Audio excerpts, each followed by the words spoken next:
Hey everybody, it's Doom here. We're back with part two of my entangling vines or entanglement or creeping vines or wild growth or whatever it may be.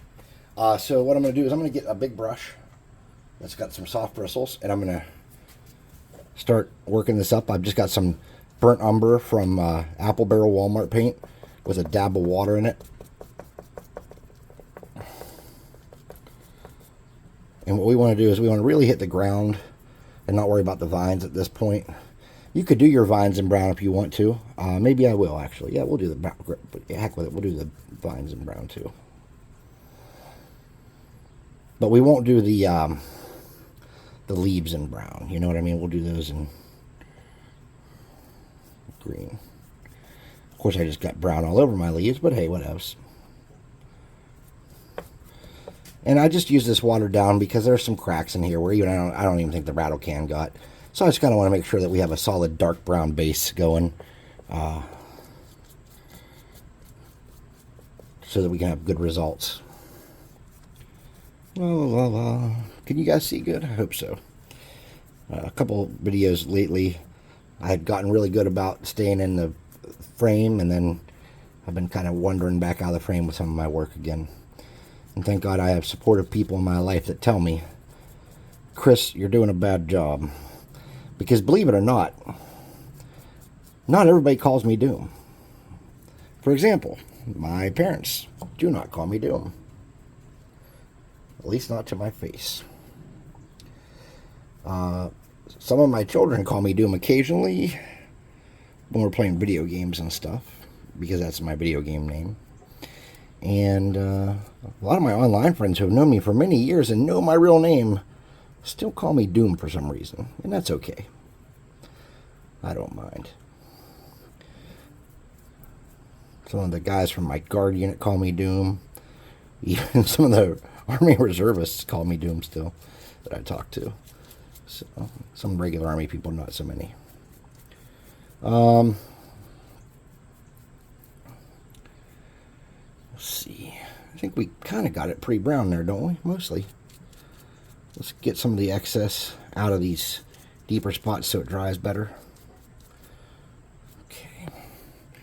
And I think we're kind of done with that brush for the most part for now.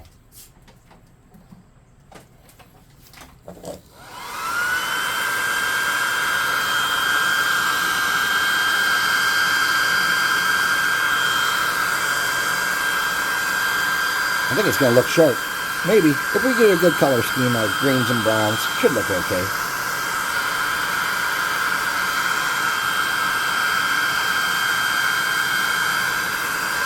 Let me talk to you about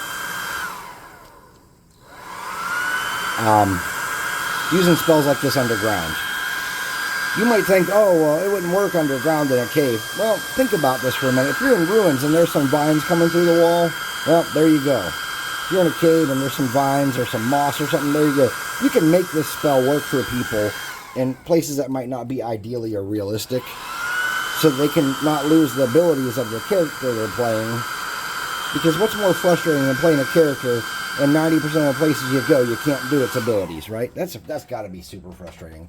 So just keep that in mind when you're running your games. Try to make allowances for people to try different stuff. Don't make it too impossible. So I'm going to get a little bit of this medium brown and mix it in there. And then that's still a little dark for what I want, so I'm going to get some beige, if I can find some. What's this? Light mocha. Coffee latte. Okay. This is beige-ish. It's not the color I was looking for, but let's just lighten it up a little bit more with this. Is this? Oop. Oh, darn it. That's a lot. That's chunky stuff right there.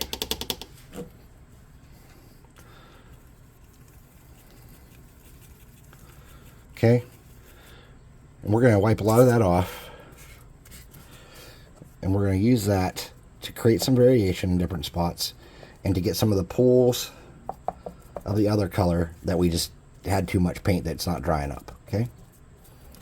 So variation. And don't worry, we're going to be flocking this and painting some greens on here and stuff anyways. So that's going to be part of it. Too. So if your variation looks a little choppy or there's some lines from your paintbrush or whatever, don't panic. Don't concern yourself. Perfection is not a prerequisite to a good craft. And you can get some pretty amazing results with some pretty wonky challenges that you face throughout your craft. So we do want to hit our vines pretty good with this color, because we're going to be lightening those up significantly.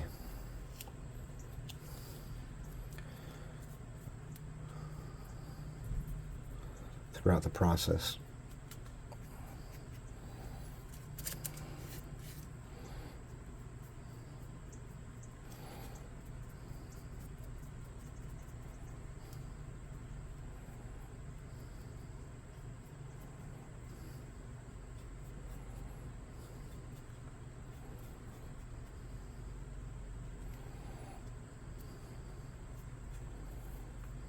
Okay. I think we got all the biggest pools and we have some decent variation.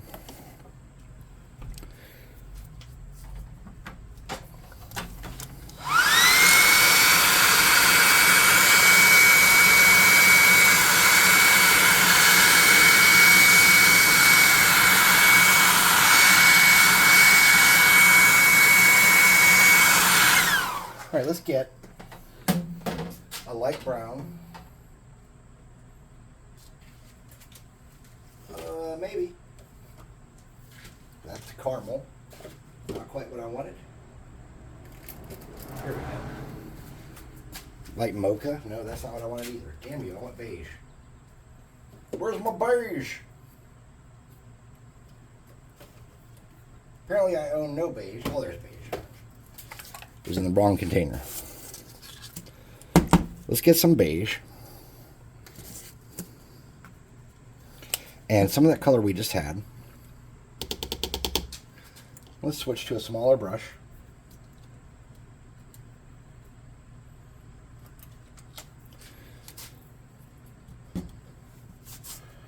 We'll get some of that color we just had and we'll get some beige.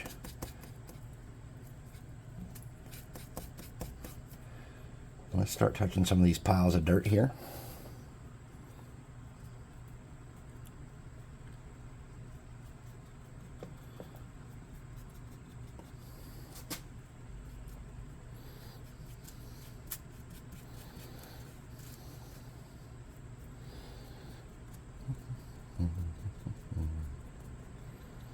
One way or another, I'm gonna paint you.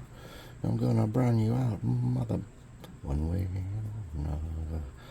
It's a cheap man, yeah. Alright. We're gonna take that same brown now. And you can mix it in with some of that darker brown if you want, or you don't have to. We're gonna paint up our vines. And we're not gonna hit every square inch of them. But we're gonna lightly brush them with this kind of thickly. Okay. And if you get it on the leaves, it'll be okay, I promise.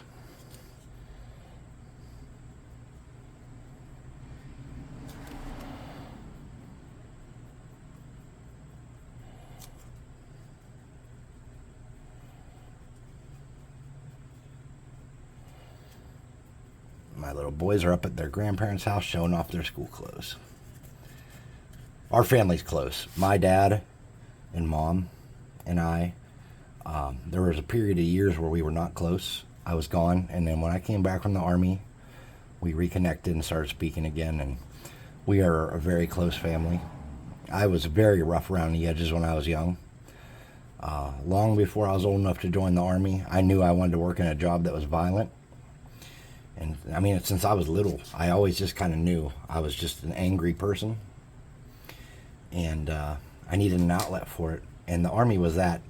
And I'll tell you, my parents didn't have any influence over my decision to or to not join the military. But when I did join, part of me was glad that I knew my parents wouldn't like it. And I was just kind of that way. I just like to do my own shit and be my own guy. And from a very young age, I was just very ornery. And what's really funny is I always hated the rules and never wanted to follow the rules and always wanted to make my own rules. And then I joined the military, and now I'm like obsessed with the rules. They really brainwash you, but it's not in a bad way. I mean, they didn't like put me in a room and flash lights in my eyes and say, you will obey the rules. They do it through the way they train you, through what they teach you, through turning you into a soldier from being, you know, a kid off the street. And I will tell you, no matter how old you are when you go in, there is an aging that happens. There's a growing up that happens, whether you want it to or not. There is a change that occurs in you that is nigh unbelievable. And when you come out the other end, if you make it, and you're a soldier, and I can't speak for non-combat guys because I didn't really do that, but if you're a combat guy, when you come out the other side, there's something about you that has changed, and you've grown, and you're still not done growing. And I'll tell you what, you spend a season or two in a war zone, and then you'll find out there's a whole lot more growing up you have to do too. So for me, that was a positive experience in my life because I was out of control and I didn't understand purpose or direction or urgency or having goals. I just kind of ran around like a crazy monkey and did whatever I wanted. So for me, the military was an enormous benefit. For everyone, I can't say because I'm not everyone, but for me, yeah, it was a big deal. What I'm doing now is getting this, and I don't want to sound like a recruiting commercial because that's not what I mean to be. I'm just talking. We're stuck here together as I try to paint this horrible craft. So I just thought we could talk while we did it. So now we want to lighten up those vines a little more. Let's see if I can grab this at a better angle so I can see what I'm doing better. Yeah, but by no means am I trying to recruit anybody. The military is not for everyone. I can't speak on every branch because again, I've not been in every branch. But I'll tell you, for me, it was a big deal. It was a good thing that changed my life for the better. It helped me learn to be a better human being.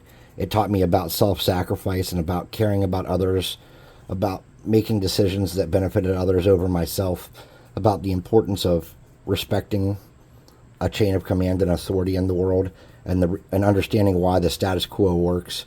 A lot of people say things like, I want to know what the government's up to, blah, blah, blah. And to an extent, yeah, I understand. But on the other side of that, I also realize sometimes the government does stuff that you really don't need to know about. It's none of your damn business. And that sounds really horrible to say, but it's you would not believe how true that is in the grand scheme of things. Just shut up and eat your burger is what I like to tell some people that are worried about stuff too much. Just eat the damn burger. If you saw how it was made, you might not want to eat it. But you like eating the burger, so just be quiet and eat it. We have tons of people that work in special operations across the globe that, whether it be a Green Berets, Rangers, Army Recon, whoever it is, doing stuff all over the world right now. Delta Force, though I don't really know anything about Delta Force. I know they're super cool. You got SEALs and all these people. So you got people out here doing this stuff. And you really just need to know that most of the time, these people have enough agency to turn down doing something that is not good for the world. They can just blatantly say, what about this instead? They're not being used willy-nilly. That's not true. That does happen too. I shouldn't say that. But just know that they're good people most of the time with good intentions doing good things. And even if it's not something that you need to know about, don't take that personally. All right, so I'm going to get this color here. It's called Ivy, English Ivy. And I'm going to get the same brush I just had. And I'm going to hit all these leaves with it. I need to get a new can of this, a new tube of this. And I'm just hitting these leaves with it.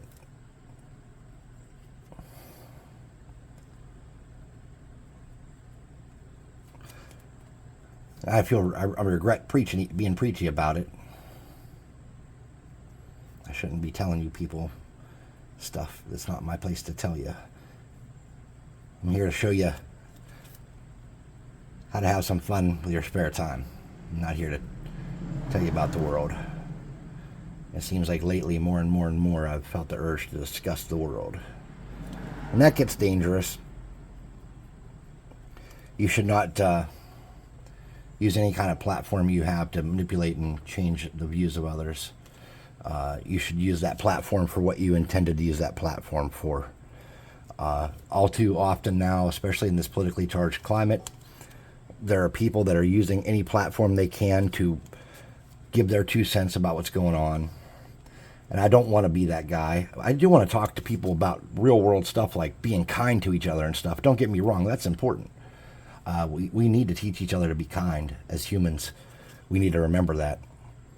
But we also need to teach people how to take care of themselves. We need to teach people how to do for themselves. And at the same time, you can do all those things.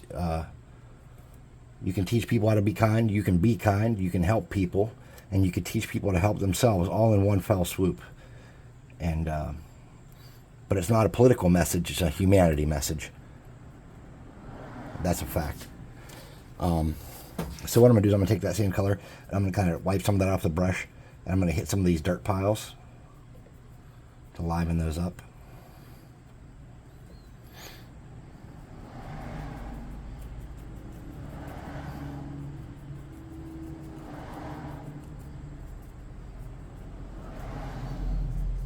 Okay.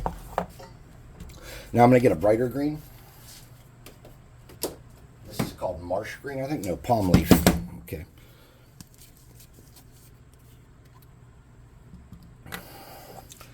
And with this palm leaf, I'm going to just kind of wipe some of that off.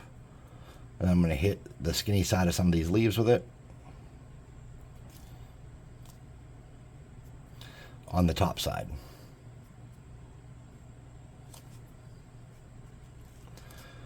Something like that. Then I'm going to wipe a lot of that off. And I'm just going to dab it along the main surfaces of each leaf.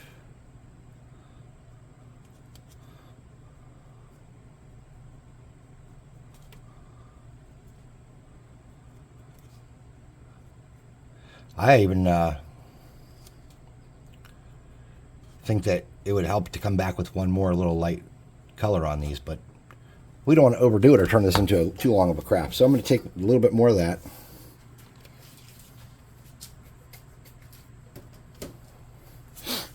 I'm going to wipe it off, a lot of it off.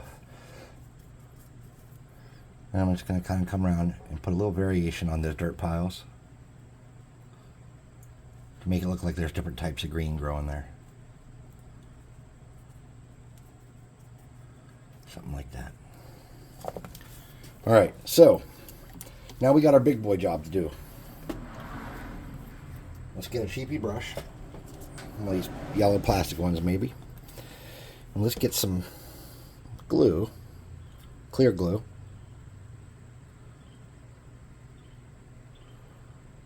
And figure out where flock goes.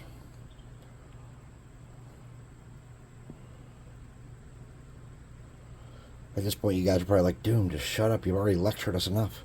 Don't tell us how to use our glue. Sorry. Oh, they're good. Man, that poor glue gun. Mrs. Doom and I were out with the two littlest Dooms today, and we did grab a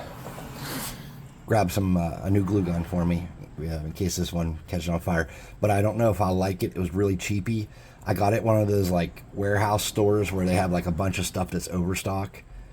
So I mean, I'm a shore bonder guy.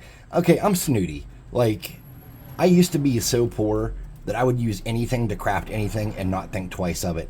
And as I've gotten like better jobs and moved up in the world and found kind of where I belong and got into my groove and bought a house instead of renting and just started making better financial decisions for us. And you making the same decisions for you does not mean that they're good decisions. I'll tell you that. Like, if you're like, oh, well, Doom bought a house, I should buy a house. That's what made sense for our family. It might not make sense for yours. So don't, think that, whatever I do is good. I make a lot of mistakes anyways, even now. What was I talking about? Oh, yeah. So I bought a brush and a glue gun. And I might not like it because I am a shore bonder guy. I like their products. I'm happy with their products. I have one that I don't like that I bought, but for the most part, I've been using shore bonders for years and years and years.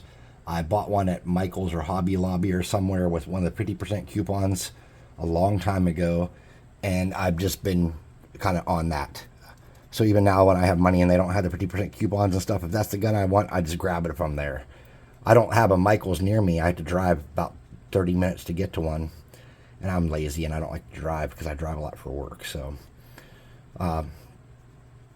but that's just me, that's just how I do my business. All right, so we're going to do a couple things with flock here. We're going to start out with my little green flock that I use a lot, that really bright one. And we're just going to sprinkle some around in different spots. And we're not trying to do an enormous great job here, okay? Just getting some on there. And we'll set that off to the side. Let me get something. Let me grab a plate.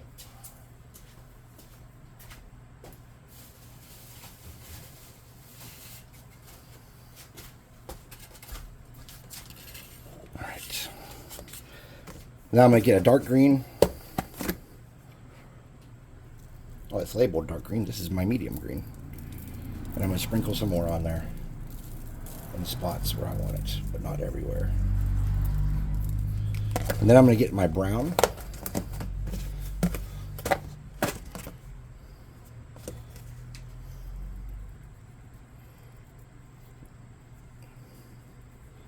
And do where I want that. And I got this really vibrant green that I'm going to do all over the whole piece.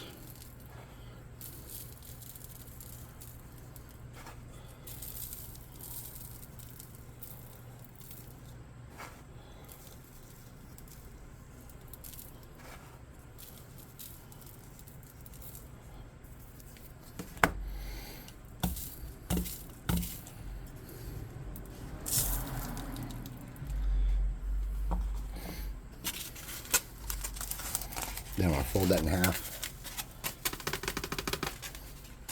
Put that back in there. And this vibrant green is actually a result of me just mixing everything that I have over for that's not like brown back in. Like if it's not black or dark brown or something, it just kind of goes in there and eventually it turns into that really nice bright green color. So this is my creeping vine slash entanglement, entangling vines, wild growth, whatever you want to call it, spell, painted up and flocked. And what I'm going to do is I'm going to let this sit in front of the fan and dry for a while, and then I'm going to hit it with a clear coat to kind of seal everything in and make sure the flock doesn't come up. It probably wouldn't come up, but it might. So, but I'm going to hit it with a good varnish lacquer, clear coat, matte finish, and we'll see how it looks when it's done. I'll probably take it up on the table. I might use this sometimes when I'm doing my little spinny thing, when I'm showing you guys miniatures and stuff. I might use this for that sometimes because it's not a bad looking little piece. It was real quick to do. We have less than an hour on the project. The result's pretty decent, and it looks like it's going to be exactly what we need it to be. And it cost a CD and some tinfoil. You could use cardstock instead of foam for the parts I use there. You know, whatever you want to use. So thanks for watching. We'll see you next time. Please like, subscribe, share, comment, hit the notification bell icon, go to the website, buy some minis, and check us out on Discord. On Discord, you can share the things you've been working on. If you've been doing any of the projects we do here on Dungeons and Doom Biscuit, or if you've been painting any of the Dungeon Swag minis, we'd love to see it. Even if you have other projects non-related, we're still like regular dudes who like fantasy stuff and D&D and Warhammer. So come show us your stuff. We want to see it. Hey, thanks for watching. We'll see you next time.